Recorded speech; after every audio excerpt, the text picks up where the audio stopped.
Welcome to BSc Bihar state exam में आपका स्वागत है। आज हम लोग बीएसएससी इंटर लेवल का जो वैकेंसी निकला है उसी के लिए किरण पब्लिकेशन द्वारा वॉल्यूम 3 के माध्यम से 20 सेट का प्रैक्टिस बुक निकाले गए हैं। उसी प्रैक्टिस बुक में से प्रैक्टिस सेट 12 के मैथ के जितने भी इंपॉर्टेंट प्रश्न पूछे गए सारे का इस वीडियो में डिस्कशन करेंगे।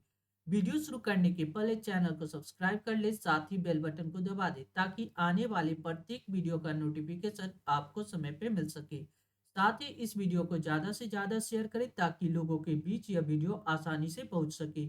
चलिए वीडियो की शुरुआत करते हैं आज के इंपॉर्टेंट प्रश्नों के साथ। पहला प्रश्न है, पहला क्वेश्चन कर रहा है, यदि एक गोले की त्रिज्या में 3 सेंटीमीटर की वृद्धि कर दी जाए तो उसके पृष्ठीय क्षेत्रफल में 156 पाई सेंटीमीटर की वृद्धि हो जाती है। वृद्धि से पहले गोले की त्रिज्या कितनी थी? इस प्रश्न को बनाने के पहले सबसे पहले हमको क्या जानना है, गोले का पृष्ठीय क्षेत्रफल क्या होता है।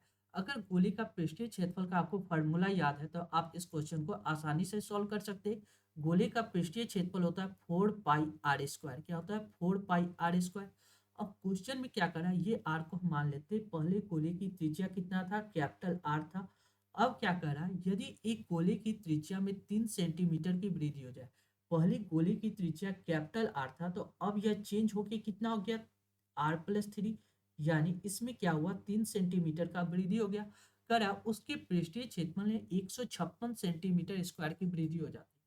अगर अभी वाला नया वाला में से पहले वाला ये है पहला पोजीशन, पहले आर था वह चेंज होके कितना हो गया? r+2 यानी दूसरा पोजीशन। यानी नया वाला में से अगर पहले वाले को घटा दे तो वह कितना के बराबर आ जाएगा? 156 सेंटीमीटर, 156 पाई के बराबर आ जाएगा। हमको क्या पता है गोले का पृष्ठीय क्षेत्रफल क्या होता है? 4 पाई r स्क्वायर। 4 की जगह गोला का पृष्ठीय क्षेत्रफल क्या होता है? 4 पाई r स्क्वायर। यानी 4 pi into r square. R की जगह पे क्या रखेंगे? नया वाला। यानी आर की जगह पे क्या लिख सकते हैं? r+3 का होल स्क्वायर। उसमें हम क्या करते? पहले वाले को घटा देते। पहले वाले कितना था? 4 पाई r स्क्वायर। यानी आर सीधे आर था उसका स्क्वायर। जब इसको घटाते हैं तो ये कितना के बराबर आ जाता है? 156 पाई के बराबर आता है। बस इसको सॉल्व कर देना है। यहाँ से 4 पाई कॉमन ले लेंगे तो बचेगा क्या? देखिए कि अंदर में क्या बचेगा? r+3 का होल स्क्वायर। r+3 का whole square minus capital R square. ये कितना के बराबर है? 156 पाई के। यहाँ से पाई कैंसिल हो गया। 4 से 156 काटिएगा तो ये कितना मरते कट जाएगा? 4 × 3 = 12, 3 मरते लगेंगे 12। उसके बाद बचा 36, 4×9 = 36 यानी 39 मरते कट जाएगा। अब यहाँ अंदर सॉल्व कीजिए। अंदर हम लोग क्या देख रहे हैं? यहाँ ए स्क्वायर माइनस बी स्क्वायर है। हमको क्या पता है? एक कंडीशन हम लोग को पता है, ए स्क्वायर माइनस बी स्क्वायर बराबर क्या होता है? ए माइनस बी इंटू ए प्लस बी होता है। यानी इस बात को हम ए-बी इंटू ए+बी में हम तोड़ सकते हैं। यानी जब हम तोड़ेंगे तो ये कितना आ जाएगा? r+3 प्लस कितना हो जाएगा? आर इंटू ब्रैकेट में क्या आ जाएगा?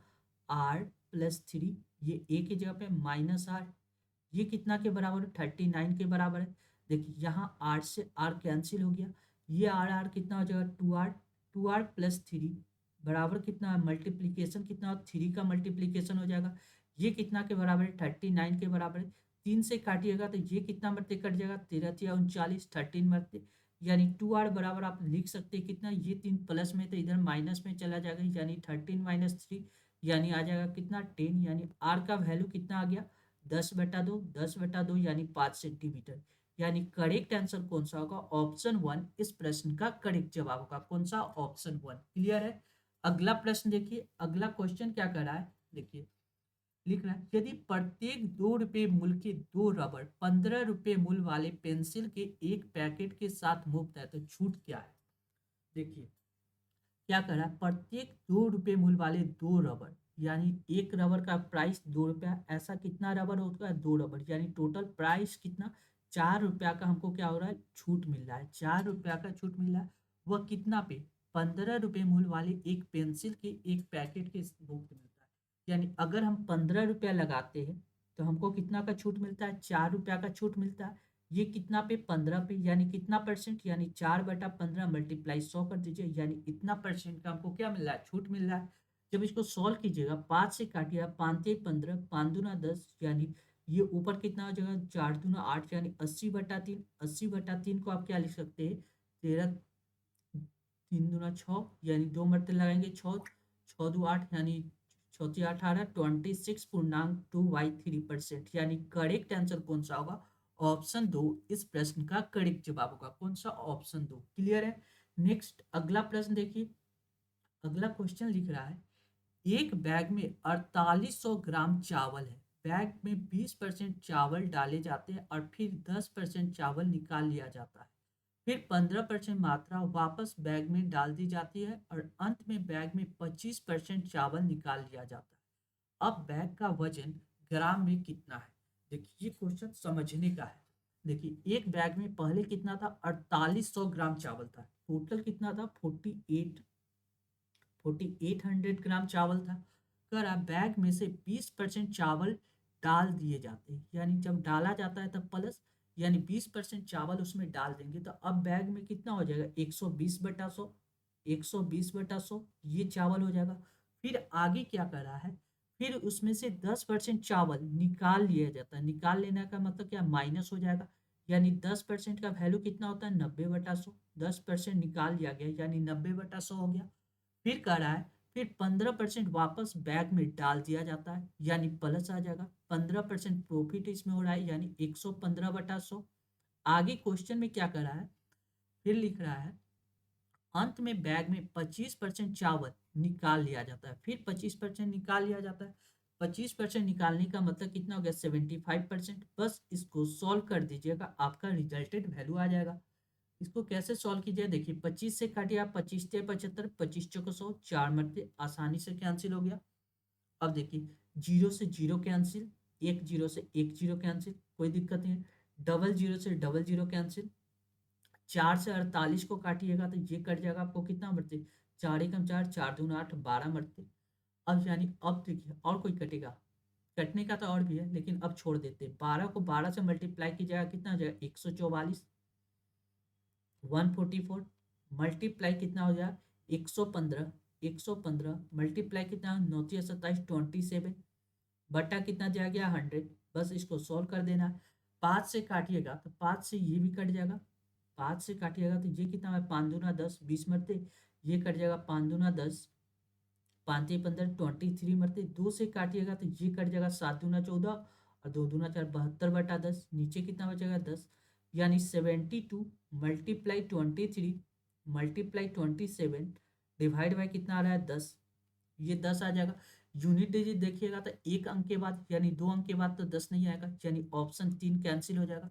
क्यों, क्योंकि जब भी मल्टीप्लाई करेंगे तो वह एक अंक के बाद क्या आना चाहिए, पॉइंट आना चाहिए, यानी ऑप्शन 3 कैंसिल हो जाएगा। अब देखिए 7 या 21, 21 में 2 से मल्टीप्लाई कीजिएगा यानी यूनिट डिजिट क्या आएगा, 2, यानी 0.2। ये वाला भी नहीं होगा आंसर, क्योंकि बटा में 10 है तो 10 को काटने के लिए हमको क्या चाहिए, 10 को, यानी 0.2 आना चाहिए। ये ऑप्शन नहीं होगा, ये भी नहीं होगा। या तो ऑप्शन 1 होगा या ऑप्शन 4 होगा, या तो ऑप्शन 1 होगा या तो 4 होगा। अब इसको आप मल्टीप्लाई कीजिएगा और आपका आंसर आ जाएगा। जब इसको मल्टीप्लाई कीजिएगा तो ये लमसम आ जाएगा आपको कितना, 4471.2। यानी करेक्ट आंसर ऑप्शन 1 इस प्रश्न का करेक्ट जवाब होगा। कौन सा, ऑप्शन 1। आपको मल्टीप्लीकेशन करना है और आपका रिजल्टेड वैल्यू प्राप्त हो जाएगा। क्लियर है। नेक्स्ट अगला प्रश्न देखिए। अगला क्वेश्चन कर रहा है, गोपी ने एक वस्तु विक्रयमूल्य के 7/8 पे खरीदा। यदि उसने इसे विक्रयमूल्य का 20% अधिक पर बेचा होता तो उसका लाभ प्रतिशत ज्ञात कीजिए। क्या कर रहा है, गोपी ने एक वस्तु उसके विक्रयमूल्य की 7/8 पे खरीदा। मान लीजिए उसने विक्रयमूल्य कितना रखा था, 80 रुपया उसने विक्रयमूल्य रखा था। ये उसने क्या किया था कि 80 रुपया में उस वस्तु को हमको बेचना है, लेकिन गोपी जाता है और वह उसका 7/8 में खरीद लेता है। यानी इसका 7/8 कीजिएगा तो 70 रुपया, यानी वह गोपी कितना में खरीदता है, 70 रुपया में खरीद लेता है। यानी गोपी का कॉस्ट प्राइस कितना हो गया, 70 रुपया। आगे क्या करा, यदि उसने इसे विक्रयमूल्य से 20% अधिक पे बेचा, यानी विक्रयमूल्य 80 रुपया था, खरीदा 70 रुपया में, बेच कितना रहा, विक्रयमूल्य से 20% अधिक में। यानी इसमें क्या कर रहा है, 20% ऐड कर दीजिए। 20% का फ्रैक्शन वैल्यू होता है 20 25 1/5। 20% का फ्रैक्शन वैल्यू 1/5, यानी 80 का हमको कितना निकालना पड़ेगा, 20% प्रॉफिट यानी 6/5 निकालना होगा। ये कितना आ जाएगा, 5 से काटिए, 5 एकम 5, 5 3 8 3 6 25 30, 16 छक 6 36 6 16 छक 6 यानी 96, यानी उसने उस वस्तु को कितना में बेच दिया, 96 रुपया में बेच दिया।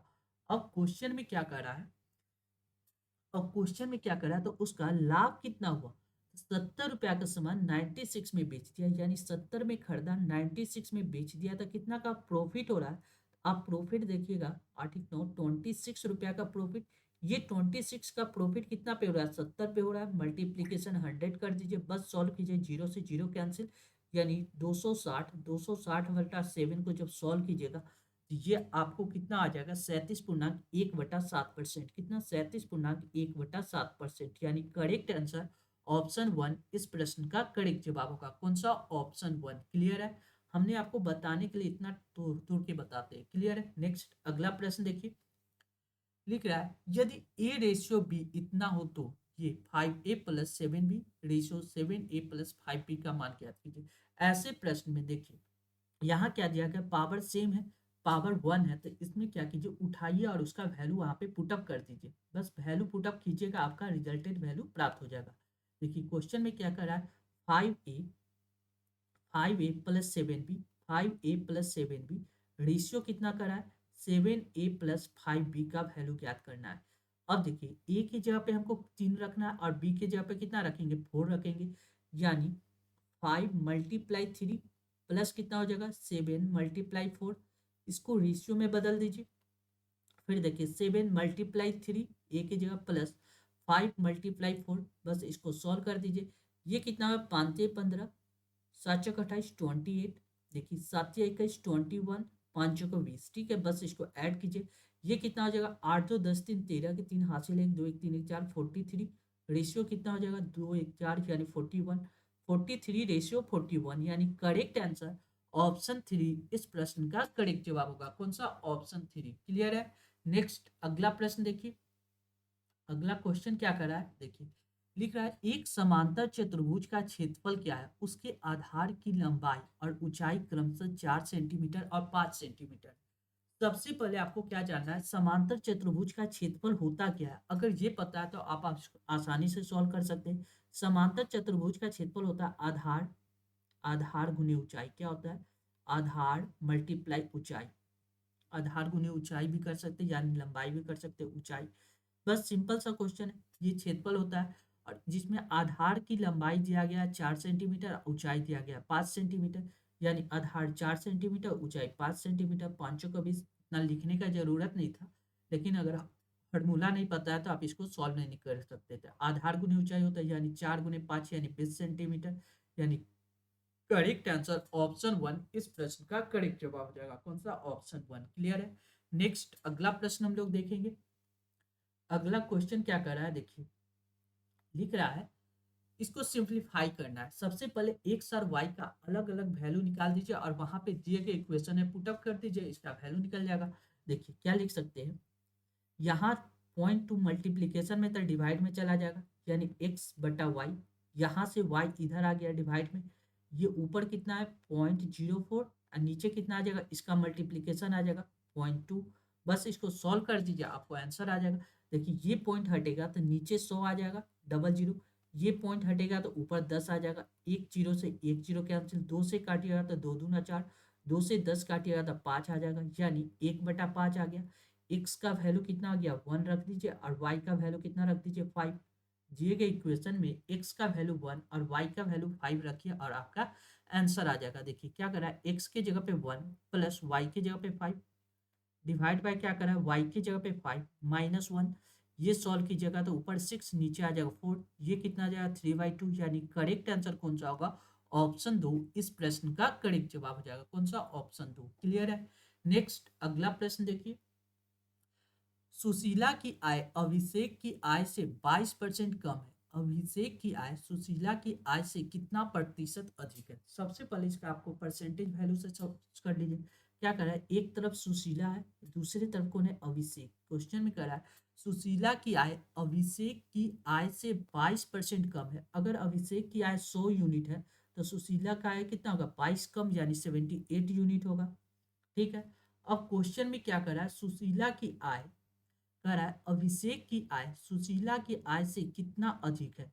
यानी ये 78 से 100 कितना अधिक है, 22 अधिक है। हमको परसेंटेज निकालना है तो 22 अधिक है किससे, 78 से, बटा में 78 रखेंगे, मल्टीप्लाई 100 करेंगे, बस इसको सॉल्व कीजिएगा, आपका आंसर आ जाएगा।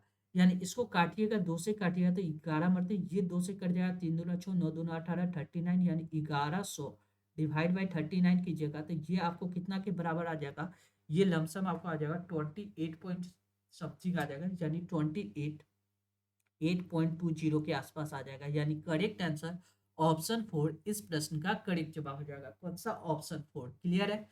नेक्स्ट अगला प्रश्न देखिए, लिख रहा है निम्न में से कौन सी संख्या अभाज्य है। अभाज्य संख्या उसको कहते हैं जो एक दूसरे से जिसका फैक्टर वन, अभाज्य संख्या क्या होता है, वन गुने इटसेल्फ, क्या होता है, वन मल्टीप्लीकेशन इटसेल्फ, इटसेल्फ, यानी एक गुने इटसेल्फ, यानी स्वयं और एक से ही कट सकते हो, वैसी संख्या को अभाज्य संख्या कहते हैं। अब क्वेश्चन में कह रहा है इसमें से कौन सी अभाज्य संख्या है, या तो हमको अभाज्य संख्या पता हो तब चेक करेंगे, या तो हम इसको देखेंगे कि किससे कट रहा है। अब ये सब सोचने का तरीका नहीं है, तो हमने क्या करता है, एक डिजिटल सम हमको पता है, क्या होता है डिजिटल सम। डिजिटल सम मेथड क्या करता है, अगर डिजिट का सम 3 से या 9 से कट जाएगा तो वो संख्या, तो आप चेक कर सकते हैं डिजिटल सम में 3 और 9 का डिविजिबिलिटी हम लोग चेक कर सकते हैं। देखिए ये कितना करा है, 4 1 5, 5 4 9, ये 9 से कट जाएगा, 3 से कट जाएगा, फिर देखिए 7 और 5, 7 3 10 दोबारा, ये भी कट जाएगा, लेकिन बच रहा है 7, यानी ये 3 से नहीं कटेगा, यानी ये हो सकता है, इसको होल्ड करके रखते हैं। नहीं, अभाज्य संख्या क्यों, क्योंकि यह जो संख्या 3 से नहीं कट रहा है, यानी ये संख्या हो सकता है। अगला क्वेश्चन चेक कर लेते हैं। देखिए 1 और 4, 5 5 4 9, ये 3 से कट जाएगा, ये 3 से कट जाएगा, ये 9 भी कट जाएगा, ये 3, यानी ये संख्या तो नहीं होगा, ये तो बात फाइनल है, क्योंकि ये जो संख्या है वह क्या हो रहा है, 3 से डिविजिबल है, यानी ये संख्या तो अभाज्य नहीं होगा। अगला चेक कर लेते हैं, ये 4 4 8 1 9, ये तो कट रहा है, देखिए 6 भी कट रहा है, 7 5 12 भी कट रहा है, यानी ये भी संख्या नहीं होगा। अब देखिए 4 4 8 1 9, ये तो कैंसिल हो गया, 7 3 10 दोबारा, ये सारा कट रहा है, यानी ये भी संख्या नहीं होगा। केवल ऑप्शन 1 ऐसा है जो 3 से डिविजिबल नहीं है, जबकि बाकी तीनों संख्या 3 से डिविजिबल है। यानी अभाज्य संख्या उसको कहते हैं जिसका मल्टीप्लिकेशन 1 गुने इटसेल्फ हो, केवल एक और स्वयं से कट सके हुए संख्या अभाज्य होते हैं। यानी कि पहली संख्या क्या है, केवल अभाज्य संख्या, बाकी संख्या क्या है, अभाज्य नहीं है। क्लियर हो गया। यानी करेक्ट आंसर ऑप्शन 1 इस प्रश्न का करेक्ट जवाब हो जाएगा। नेक्स्ट अगला क्वेश्चन इंपॉर्टेंट प्रश्न है, देखिए इसको समझना पड़ेगा। लिख रहा है श्री शर्मा 5 लाख रुपए के अपने सेवानिवृत्ति लाभ को अंशतः डाकघर में और अंशतः बैंक में क्रमशः 12% और 10% वार्षिक ब्याज पे जमा करते हैं। देखिए 5 लाख रुपया को कुछ भाग 12% और कुछ भाग 10% ब्याज पे कहाँ, डाकघर में जमा करते हैं। यदि उसके मासिक ब्याज 4,500 रुपये थी तो डाकघर और बैंक में जमा राशि के बीच अंतर ज्ञात कीजिए। देखिए टोटल पैसा उसके पास कितना है, 5 लाख रुपया, और हर महीना उसको कितना मिलता है, 4,500 रुपया मंथली उसको ब्याज के रूप में मिलता है। यानी ईयरली हम अगर ब्याज निकाल सकते, 4,04,500 रुपया क्या मिलता है, मंथली मिलता है। अगर 12 से मल्टीप्लाई कर लेंगे तो ईयरली मिल जाएगा। टोटल कितना, 5 लाख पे इतना पैसा उसको इंटरेस्ट मिलेगा। यहाँ से हम ओवरऑल इंटरेस्ट निकाल लेंगे, टोटल इंटरेस्ट निकाल सकते हैं। देखिए 5 लाख रुपया, इकाई, दहाई, सैकड़ा, हजार, 10,000, लाख, 5 लाख रुपया हो गया। अब हम यहाँ से परसेंटेज वैल्यू निकाल देते हैं, क्यों, इससे हमको मिल जाएगा ओवरऑल 5 लाख पे हमको कितना परसेंट ब्याज मिल सकता है। तो यहाँ से डबल जीरो से डबल जीरो कैंसिल, ये डबल जीरो से ये डबल जीरो कैंसिल, 5 से काट गया, 5 नमा 45, 9 मरते 12 नमई, 12 को 9 से मल्टीप्लाई कीजिएगा तो 108, 108/10 यानी 0.8, यानी कितना आ जाएगा 10.8, यानी ओवरऑल हमको इंटरेस्ट कितना मिल रहा है, 10.8% का इंटरेस्ट मिलेगा दोनों के। लेकिन कह रहा है कि एक 12% पे कुछ पैसा जमा करता है, अब कुछ पैसा कितना पे जमा करता है, 10% पे। दोनों अगर एक साथ होता तो हमको कितना इंटरेस्ट मिलता है, 10.8% का इंटरेस्ट मिलता। जब इसको एलिगेशन लगाएंगे ये कितना आ जाएगा, देखिए ये आपको 10 से 10 यानी 0.8 आ जाएगा, 12 में से घटेगा तो 10 2 8 2 10 यानी 1.2 आ जाएगा। पॉइंट से पॉइंट हटा दीजिए, 4 से काट दिया, 4 दूना 8, 4 ते 12 यानी 12% पे दो दो यूनिट पैसा लगेगा और 10% पे कितना 3 यूनिट पैसा लगेगा, यानी 3 आ 2 5, यानी टोटल कितना हो गया 3 आ 2 5, 5 यूनिट का वैल्यू कितना दिया गया 5 लाख, 5 लाख दिया गया। हमसे क्वेश्चन में क्या करा है, डाकघर और बैंक में जमा राशि के बीच अंतर, यानी 12% हम कहाँ डाकघर में जमा करते हैं और ये 10% बैंक में जमा करते हैं। इन दोनों के बीच का अंतर देखिए, 2 और 3 का अंतर कितना हो गया 1 यूनिट। 5 यूनिट का वैल्यू 5 लाख है तो 1 यूनिट का वैल्यू कितना हो जाएगा 1 लाख रुपया, यानी 1 लाख रुपया उसका क्या आ जाएगा अंतर आ जाएगा। करेक्ट आंसर ऑप्शन 4 इस प्रश्न का करेक्ट जवाब हो जाएगा। कौन सा ऑप्शन 4, क्लियर है। नेक्स्ट अगला प्रश्न देखिए, देखिए ये क्वेश्चन समझने का है। क्या करा है, राजन ने कुल 108 किलोमीटर की दूरी 12 किलोमीटर प्रति घंटा की औसत चाल से तय की और वह कुल दूरी का 1/6 भाग 2 घंटे में और पूरा करता है, जबकि कुल दूरी का 1/4 भाग 9 घंटे की चाल से तय करता है। उसने शेष दूरी कितने समय में तय किया। क्वेश्चन समझिए क्या करा है, राजन ने कुल 108 किलोमीटर की दूरी 12 किलोमीटर प्रति घंटा की औसत चाल से तय करता है, यानी अगर 108 किलोमीटर की दूरी 12 किलोमीटर प्रति घंटा की चाल से तय करेगा तो उसको टोटल कितना समय लगेगा। आप देखिएगा 9 घंटा। हम क्या निकाले, टाइम बराबर क्या होता है डिस्टेंस अपॉन स्पीड, यानी डिस्टेंस कितना था 108 किलोमीटर और स्पीड कितना था 12।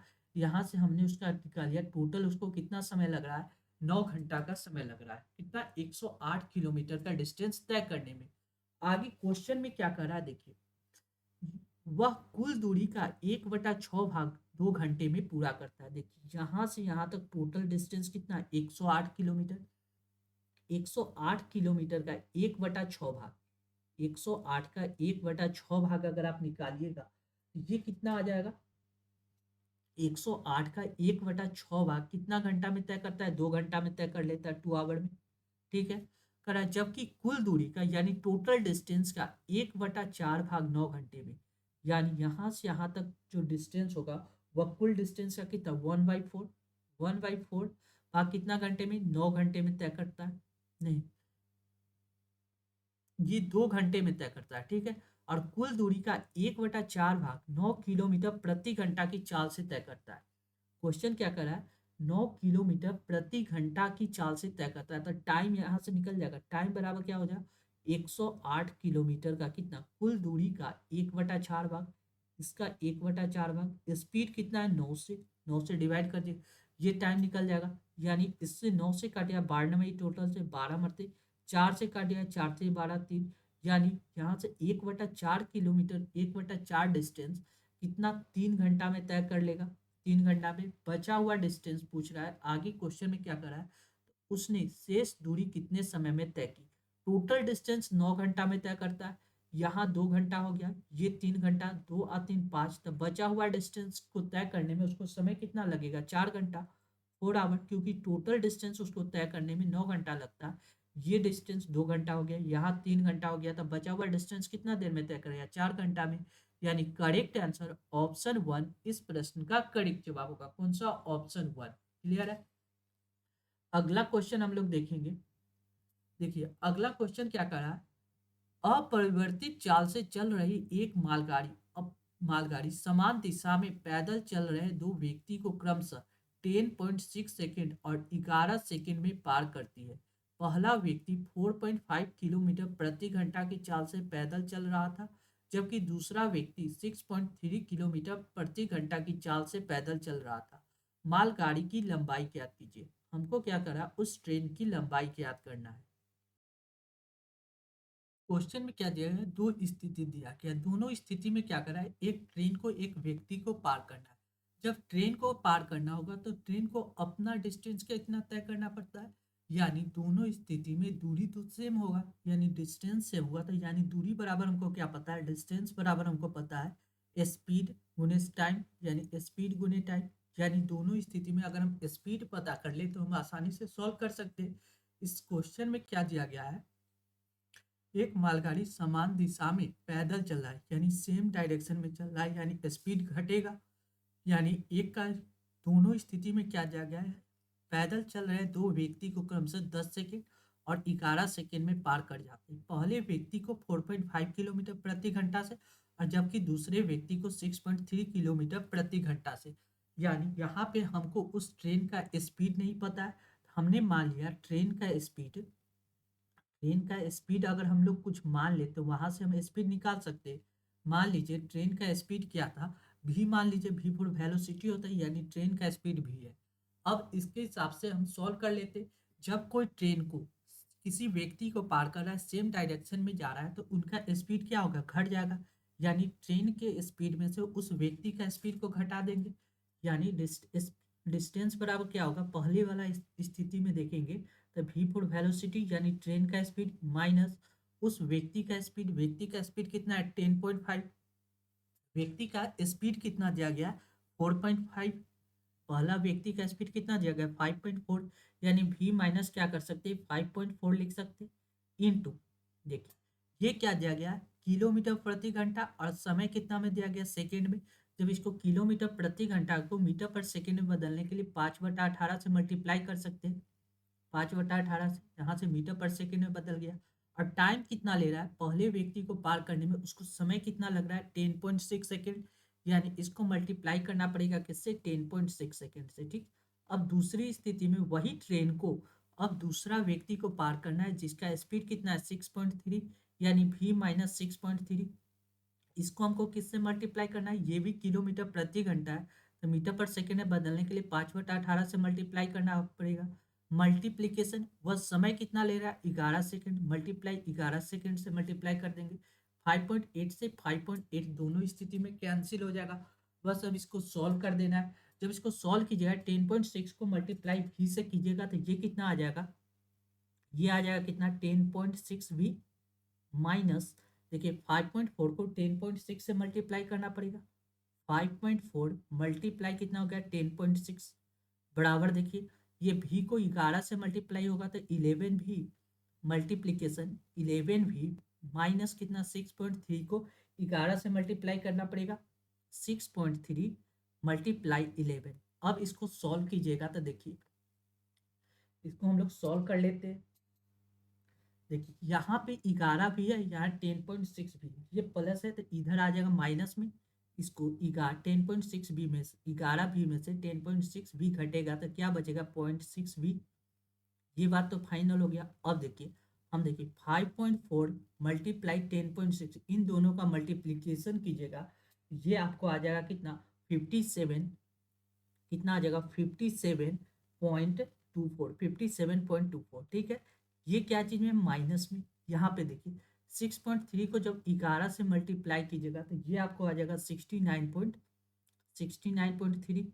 ये माइनस में, ये माइनस वाला इधर आ जाएगा तो प्लस में कितना होगा 69.3। ठीक है, अब इसको सॉल्व कीजिएगा तो देखिए 69.3 में से 5.7.24 को घटाइएगा, ये कितना आ जाएगा आपको, देखिए ये आ जाएगा 30, 30 में से जीरो में से छः हो जाएगा, 6 4 10 6, ये आ जाएगा 0.6 मल्टीप्लीकेशन 0.6 मल्टीप्लाई कितना आ जाएगा, जब इसको सॉल्व कीजिएगा तो ये आपको लमसम दे दे। यहाँ पे रिजल्ट कितना आ जाएगा देखिए, जब घटाइएगा तो ये आ जाएगा 0.06।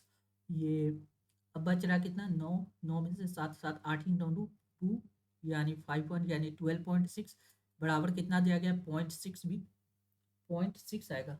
देख मैंने 11 में से 10.6 जाएगा तो 0.4 आएगा ना, 0.4 यानी 0.4 से मल्टीप्लाई डिवाइड करना पड़ेगा, यानी v का वैल्यू कितना आ जाएगा 12.06 डिवाइड बाय कितना 0.4।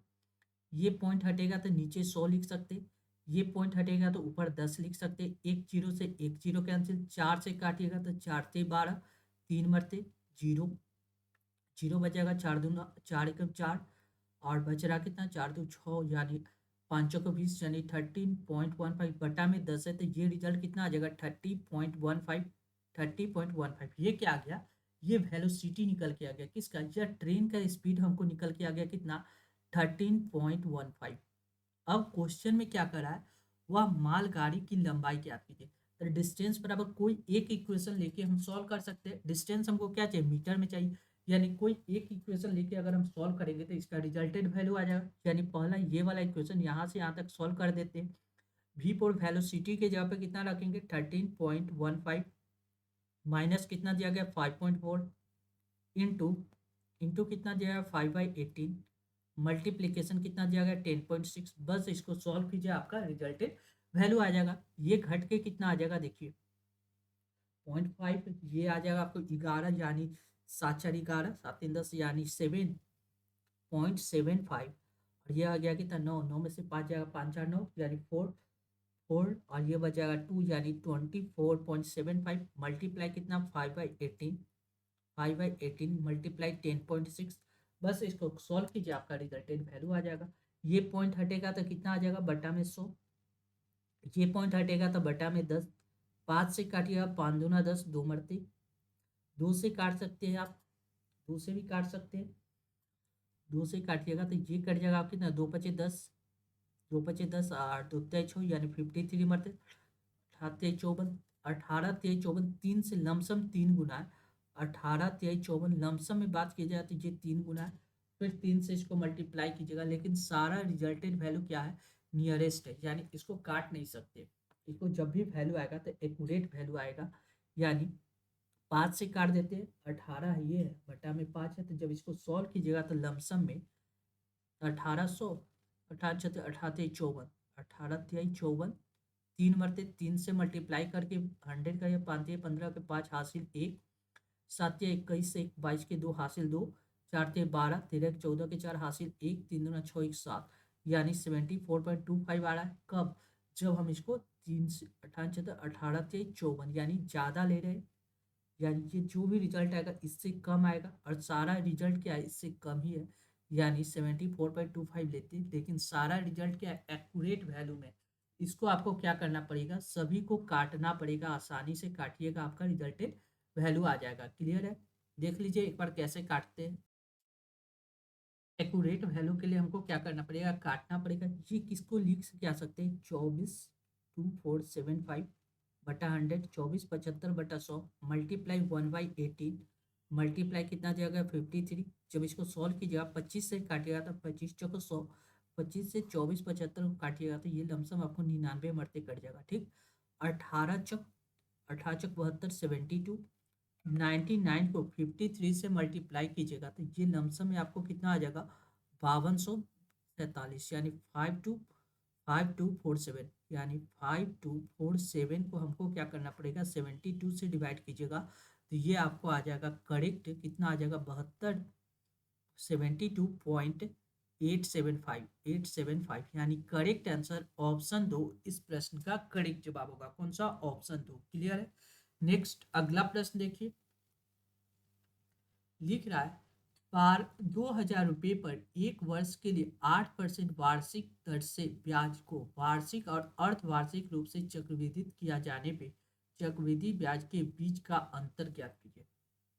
क्वेश्चन समझिए और इसको आसानी से सॉल्व कर सकते हैं। क्या कर रहा है एक वर्ष के लिए दिया गया 1 ईयर का बात कर रहा था 1 ईयर का, लेकिन क्वेश्चन में क्या कर रहा है 8% ईयरली था दर से ब्याज को वार्षिक और अर्धवार्षिक यानी 8% के रूप से वार्षिक भी लेना है और अर्धवार्षिक रूप से चक्रवृद्धि भी लेना है, यानी सीआई कंपाउंड इंटरेस्ट लेना है।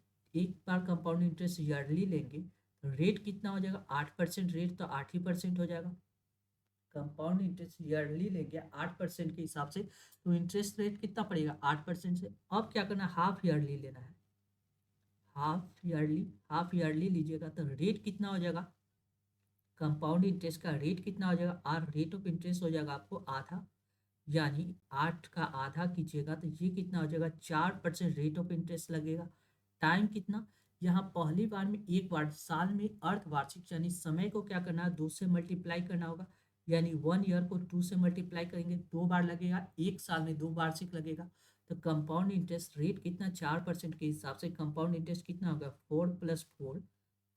4 इंटू 4/100 आ जाएगा, यानी 4 4 चौको 16 यानी 8.16%, यानी कंपाउंडेड लगेगा कितना 8.16% का कंपाउंड लगेगा। कब जब हाफ ईयरली हो, जबकि ईयरली होने पे 8% का लगता है। क्वेश्चन में क्या करा है तो चक्रवृद्धि ब्याज के बीच का अंतर ज्ञात कीजिए। यानी 8.16% माइनस कितना 8%, दोनों का डिफरेंस कितना आ जाएगा, ये डिफरेंस आएगा 0.16%। यानी 2,000 रुपये पर हमको 0.16% का इंटरेस्ट हमको चाहिए। यानी 2,000 रुपया प्रिंसिपल है, इस पे क्या क्या 0.16% निकाल देंगे, आपको सॉल्व आ जाएगा। यानी डबल जीरो से डबल जीरो के आंसर ये पॉइंट हटेगा तो नीचे 100 आ जाएगा। 20 से काटेगा 20 25 100, 5 से 16/5 कितना हो जाएगा, 5 3 15, 15, एक बच रहा है, 5 दूना 10, 3.2 रुपया, यानी 20 रुपया लिख सकते हैं। यानी करेक्ट आंसर ऑप्शन दो इस प्रश्न का करेक्ट जवाब होगा। कौन सा, ऑप्शन दो। क्लियर है। नेक्स्ट अगला प्रश्न देखिए, लिख रहा है यदि ए किसी काम को 16 दिन में कर सकता है और बी उसी काम को 24 दिन में, ए अकेला कोई काम करता है तो कितना दिन में, 16 दिन में, बी उसी काम को 24 दिन में कर सकते हैं, तो उस उनके द्वारा एकांतर दिन पर कार्य करना शुरू करते हुए कार्य को पूरा करने में लगने वाले दिनों का न्यूनतम पूर्ण संख्या ज्ञात कीजिए। यानी ये नहीं करा है कि पहले कौन शुरू करेगा, लेकिन सबसे कम दिन में काम हमको समाप्त करना है। देखिए ए और बी का बात कर रहा है, ए अकेला काम करता है तो वह 16 दिन में कर लेता, बी अकेला काम करता है तो 24 दिन में। यानी 16 और 24 का एलसीएम लीजिएगा तो ये कितना आ जाएगा, 48। यानी 16 या 48, ए एक बार में कितना काम करता है, 3 काम, 24 दूना 48, बी एक बार में 2 काम करता है। ठीक है। अब क्वेश्चन में क्या कर रहा है, अगर ए और बी एक साथ काम करता, ए और बी एक साथ करता, यानी पहला दिन ए मान लेते हैं फर्स्ट दिन, दूसरा दिन बी काम करता, यानी 2 दिन में, 2 डे में कितना काम कंप्लीट हो जाता, आप देखिएगा, 3 2 5, 2 दिन में 5 काम कंप्लीट हो जाता। जबकि हमको काम कितना करवाना है, 48 काम करवाना है, तो 5 को किससे मल्टीप्लाई करेगी, 48 के पास पहुंच जाए।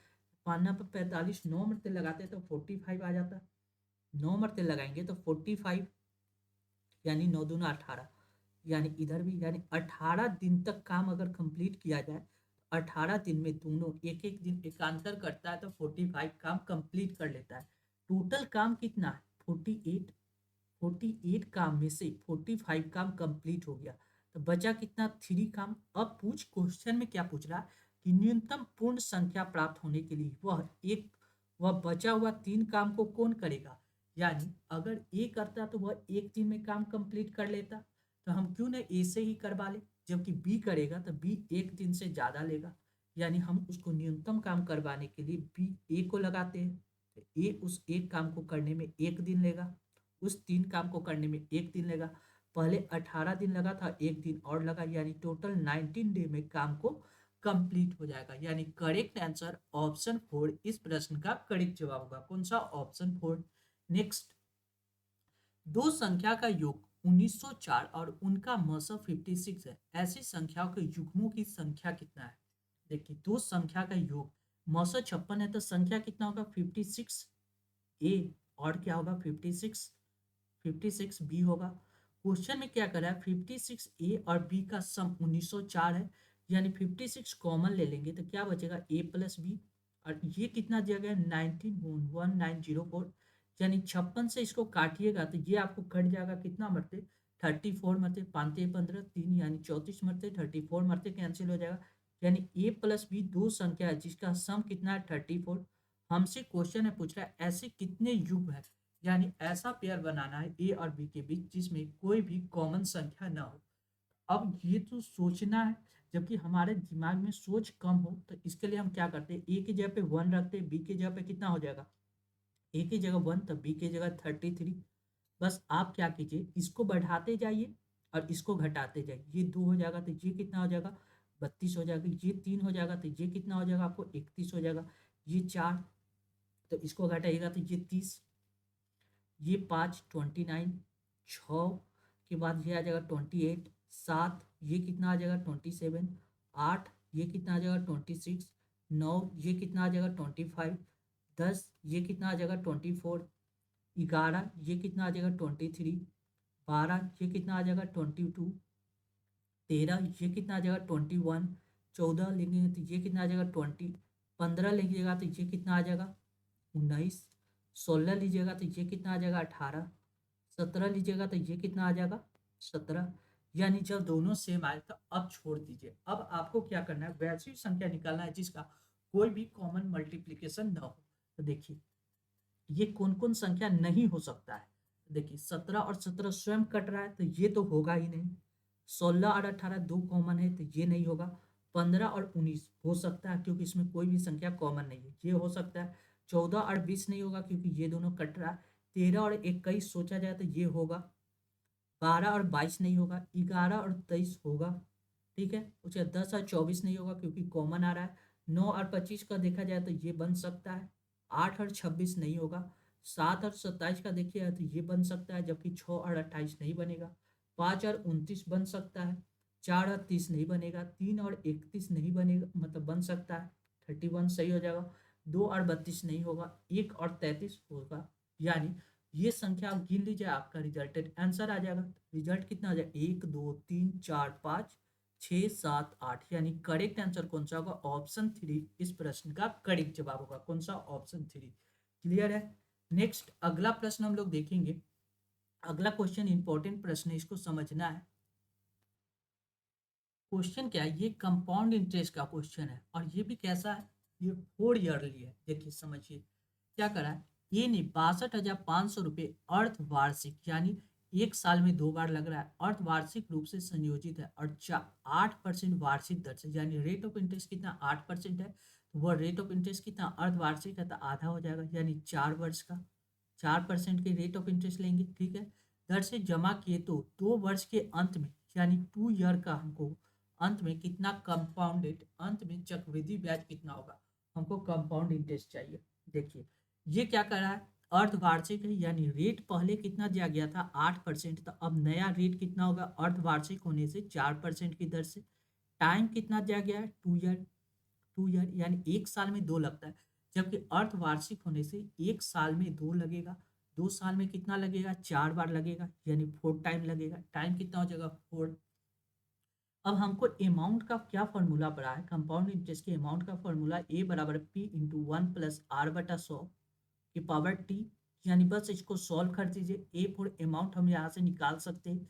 पी फॉर प्रिंसिपल कितना दिया गया 62,500, 62,500 प्रिंसिपल दिया गया और उसके बाद हमको क्या करना है, फॉर्मूला पुटअप करना है। 1 + r, रेट ऑफ इंटरेस्ट कितना दिया गया 4%/100। टाइम कितना दिया गया 4, यानी 4 4 से काटिएगा 25 × 100, यानी इसको मल्टीप्लाई कितनी हो जाएगा 62,500 मल्टीप्लीकेशन 25 × 1 26, 26/25 मल्टीप्लाई कितना हो जाएगा 26/25 मल्टीप्लाई कितना हो जाएगा 26/25 मल्टीप्लाई 26/25, ठीक।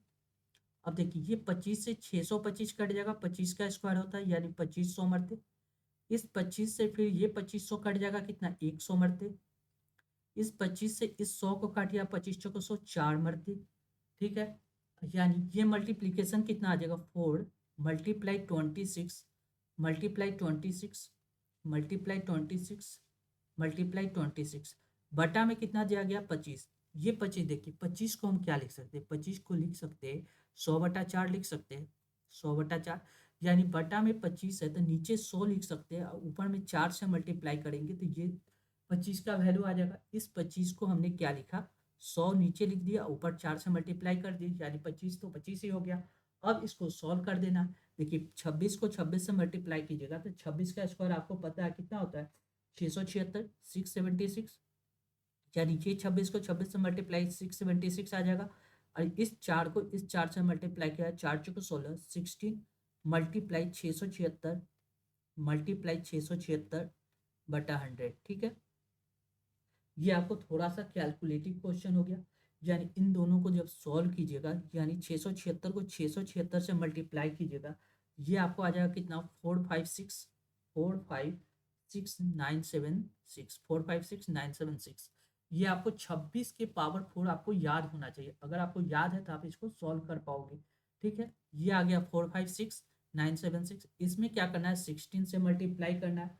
जब इसको 16 से मल्टीप्लाई कीजिएगा तो ये आपको कितना आ जाएगा, देखिए ये आ जाएगा 73,116 और 16 बटा में कितना आ जाएगा 100, यानी 100 हटाने का मतलब पॉइंट दे दीजिए। ये अमाउंट आपको निकल गया कितना 73,116.16 ये आ गया अमाउंट। हमसे क्वेश्चन में क्या पूछ रहा है, अमाउंट नहीं पूछ रहा है, हमसे क्वेश्चन में पूछ रहा है तो चक्रवृद्धि ब्याज कितना होगा, ब्याज इंटरेस्ट चाहिए तो अमाउंट इंटरेस्ट पर कंपाउंड इंटरेस्ट क्या होगा, अमाउंट माइनस प्रिंसिपल। अमाउंट हमको कितना पड़ रहा है 73,116.16 माइनस कितना दिया गया 62,500। देखिए 0.16 आ रहा है, 0.16 इसमें केवल ऑप्शन 4 में, यानी ऑप्शन 4 इस प्रश्न का करेक्ट जवाब होगा। कौन सा, ऑप्शन 4। क्लियर है। नेक्स्ट अगला प्रश्न देखिए, जब इसको घटाइएगा तो ये आ जाएगा कितना 10,616.16। क्लियर है, 10,616.16। नेक्स्ट अगला प्रश्न देखिए, अगला क्वेश्चन इंपॉर्टेंट है, समझिए। लिख रहा है एक दिन छोड़कर एक काम करते हुए एक पुरुष और एक महिला एक काम को 15 दिन में पूरा कर सकते हैं। यानी एकांतर दिन में काम कर रहा है, यानी एक मैन एक दिन काम करेगा, पहला कंडीशन यहाँ तक है, ठीक।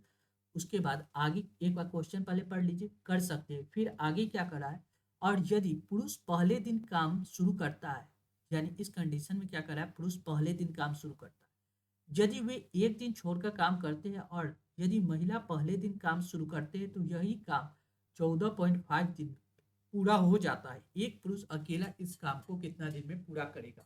देखिए सिंपल सा क्वेश्चन है, अगर समझ जाओगे तो आसानी से सॉल्व कर पाओगे। देखिए क्या कर रहा है, एक पुरुष और एक महिला एक काम को कितना दिन में कर लेता है, 15 दिन में। अगर मैन पहला शुरू, क्वेश्चन में क्या कर रहा है, पुरुष पहले काम शुरू करता है, तो यदि पहले मैन आता है उसके बाद फीमेल आएगा, ये दोनों मिलके इस काम को करने में कितना दिन ले रहा है, 15 दिन ले रहा है। अगर 15 को आधा कीजिएगा तो 7 दूना 14, 2 से डिवाइड किया 7 दूना 14, 7, यानी 7 दिन तक क्लियर हो गया। प्लस एक दिन और लग जाएगा, प्लस एक दिन और लग जाएगा, यानी इस 7 दिन तक कौन पीछे वाला काम करेगा, यानी 7 दिन तक दोनों काम किए, यानी फीमेल 7 दिन काम करेगा। लेकिन 7 दूना 14, एक और बच रहा है, यानी एक दिन और बचेगा, तो वह एक दिन कितना काम करेगा, कौन काम करेगा। देखिए 15 को हम 2 से डिवाइड करेंगे तो 7 मरते तक कैंसिल हो जाएगा, बचेगा कौन, एक दिन, 1 डे और, यानी 7 दिन तक दोनों मिलके काम किए, एक दिन वो एक दिन, यानी और यह मैन कितना दिन, एक दिन एक्स्ट्रा काम करेगा। जो पहले शुरू करेगा वह ज्यादा काम करेगा, यानी मैन कितना काम करेगा, 8 दिन काम करेगा इसके हिसाब से। ठीक है, आगे क्वेश्चन में क्या कर रहा है, दूसरा कंडीशन क्या कर रहा है, यदि महिला पहले काम शुरू करे, यानी पहले फीमेल आ जाए उसके बाद मैन आए, ठीक है, तब यह काम कितना दिन में होता है, 14.5 डे में हो जाता है। जब इसको आधा कीजिएगा तो 7 दिन तक दोनों काम करेगा, ठीक है, फीमेल भी 7 दिन, लेकिन 0.5 डे, यानी 0.5 का आने का मतलब कितना हो गया, 1/2 दिन वह कौन एक्स्ट्रा करेगा, 0.5 डे का मतलब कितना हो गया, 1/2 डे, यानी आधा दिन फीमेल ज़्यादा करेगी, यानी फीमेल यह कितना दिन करेगी, 7 दूना 14 15, फीमेल अकेला 15/2 करेगा, जबकि मैन अकेला यहाँ पे कितना दिन करेगा, 7 दिन करेगा। दोनों का इफिशियंसी अगर आपस में बराबर कर दे तो हमको इफिशियंसी निकल जाएगा। इफिशियंसी कैसे सॉल्व करेंगे, देखिए मैन कितना दिन में करता है, मैन 8 दिन तक काम करता है, प्लस फीमेल अगर 7 दिन काम करता है तो वह काम कंप्लीट हो जाता है। अगर फीमेल को कितना 14 7 15 बटा 7 दूना 14, 15/2 दिन काम किया जाए फीमेल के साथ, और मैन 7 डे काम करता है मैन, तो वह काम भी कंप्लीट हो जाएगा।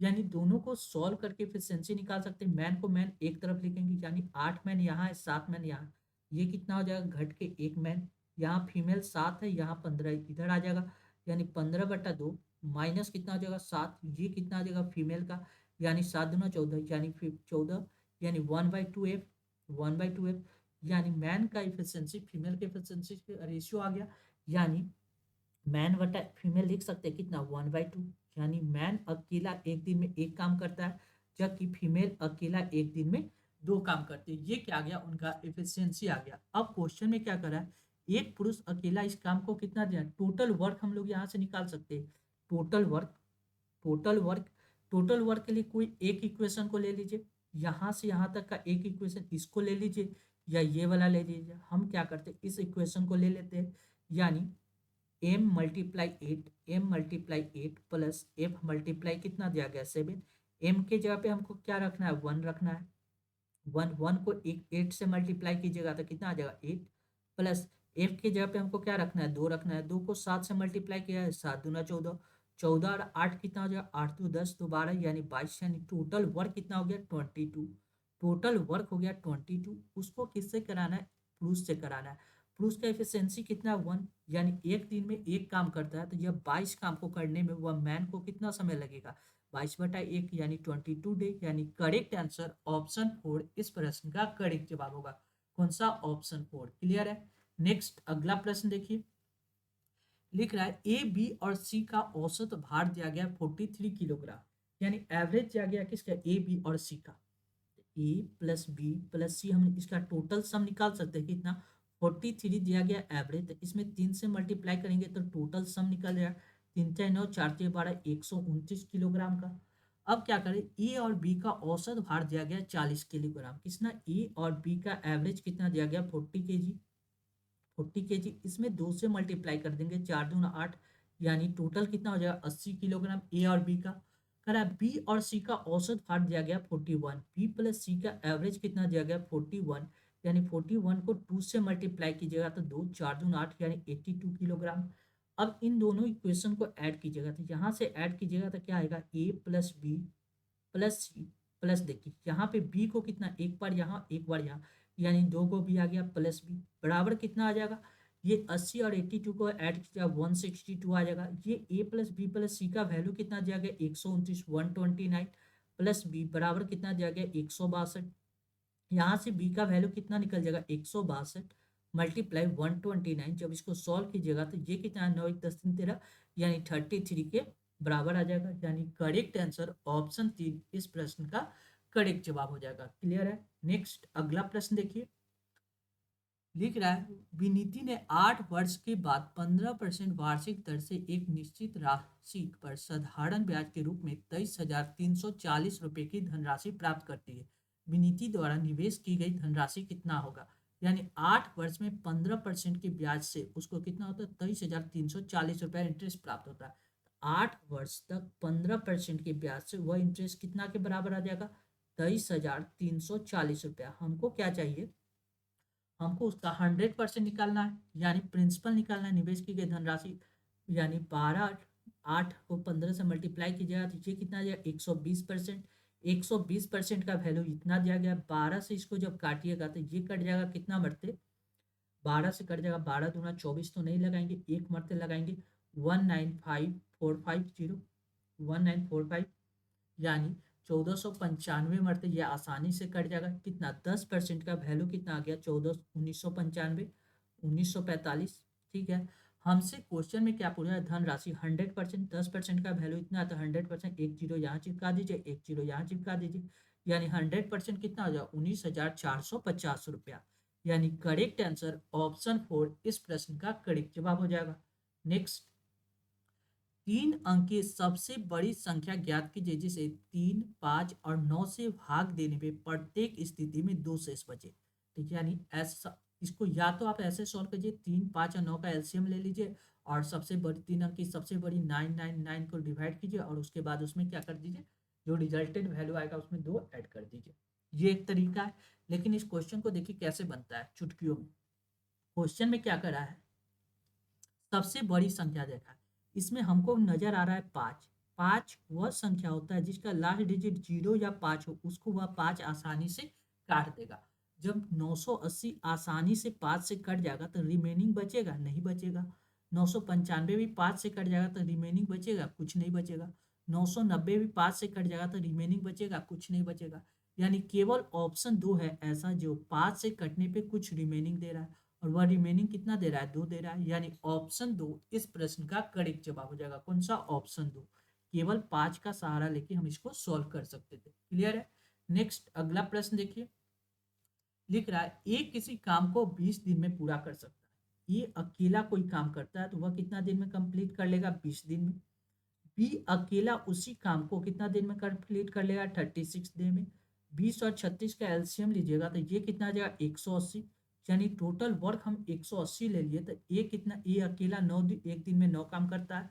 बी अकेला एक दिन में कितना काम करता है 5 काम करता है।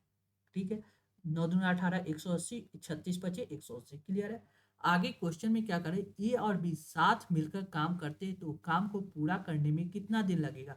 टोटल वर्क 180 है। ए और बी मिलकर एक दिन में कितना काम करेगा, 9 और 5 14 काम करेगा, यानी 180/14। बस इसको सॉल्व कर दिया, 9 दूना 18, 7 दूना 14, यानी 90/7। 90/7 को डिवाइड किया जाए तो 12.6/7 दिन, यानी करेक्ट आंसर ऑप्शन 2 इस प्रश्न का करेक्ट जवाब हो जाएगा। नेक्स्ट अगला क्वेश्चन क्या कर रहा है, देखिए लिख रहा है, यदि किसी उत्पाद के मूल्य में 50% की कमी की जाती है, फिर उसके मूल्य में 50% की वृद्धि की जाती है, और फिर 50% की वृद्धि की जाती है, तो उसके उत्पाद के मूल्य में निवल वृद्धि या प्रतिशत क्या है। देखिए हमको क्या पता है, 50% का फ्रैक्शन वैल्यू कितना होता है, 1/2। पहले क्या कर रहा है, यदि किसी उत्पाद के मूल्य में 50% की कमी की जाती है, यानी पहले प्राइस 2 रुपया था तो उसमें क्या कर रहा है, एक का कमी कर रहा है, यानी प्राइस कितना हो गया, 1 रुपया। फिर उसके मूल्य में 50% का क्या हो रहा है, वृद्धि हो रहा है, यानी पहले प्राइस 2 रुपया था वह 1 रुपया और बढ़ गया, यानी ये कितना हो गया, 3 रुपया।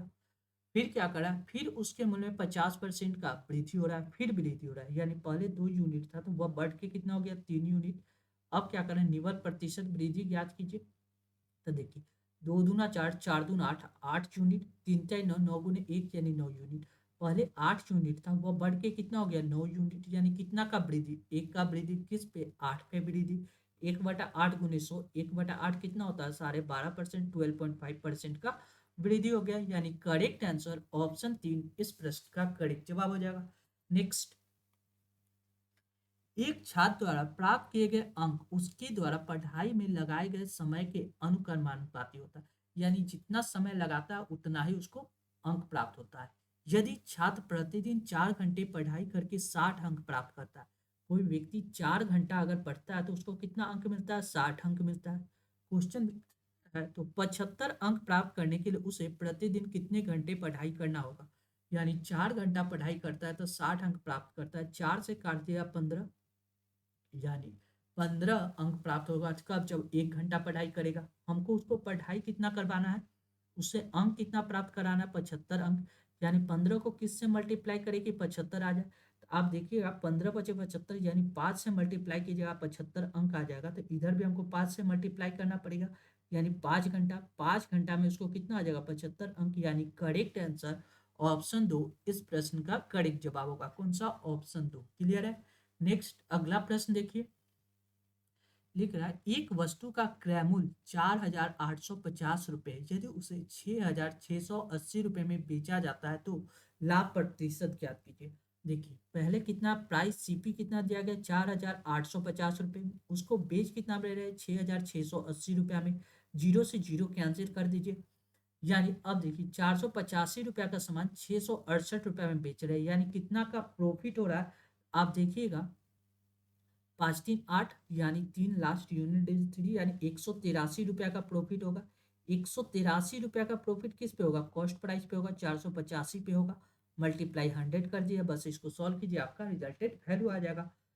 ये देखिए 5 से काट देते, 5 दूना 10, 2 मरते, 5 9 45, 9 मरते, 5 9 45, 99 मरते, जीरो, 3 दूना 6, 8 दूना 16 के 6 हासिल, 1 2 1 3, यानी 3660 डिवाइड बाई 99 से जब डिवाइड कीजिएगा तो ये आपको आ जाएगा कितना, 37.7%, यानी करेक्ट आंसर ऑप्शन 2 इस प्रश्न का करेक्ट जवाब होगा। कौन सा, ऑप्शन 2।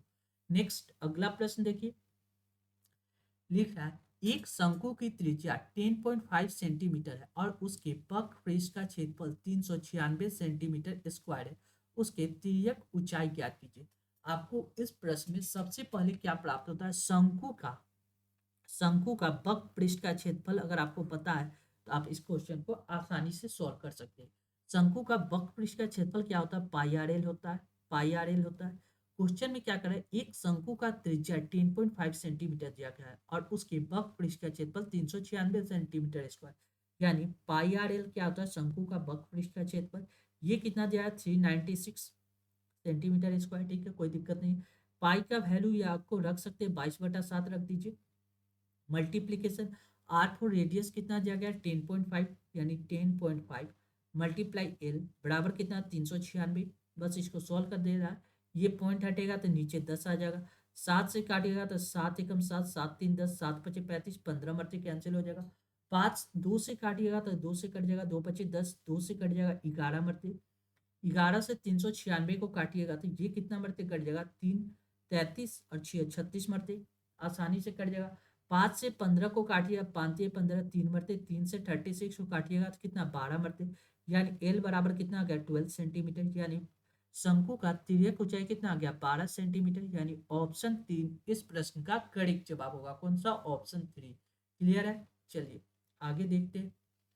चलिए, thank you for watching this video. ऐसे ही इंपॉर्टेंट वीडियो पाने के लिए अपने channel BSc Bihar state exam को सब्सक्राइब कर ले, साथ ही इस वीडियो को ज़्यादा से ज़्यादा शेयर करें ताकि लोगों के बीच यह वीडियो आसानी से पहुंच सके। Thank you once again.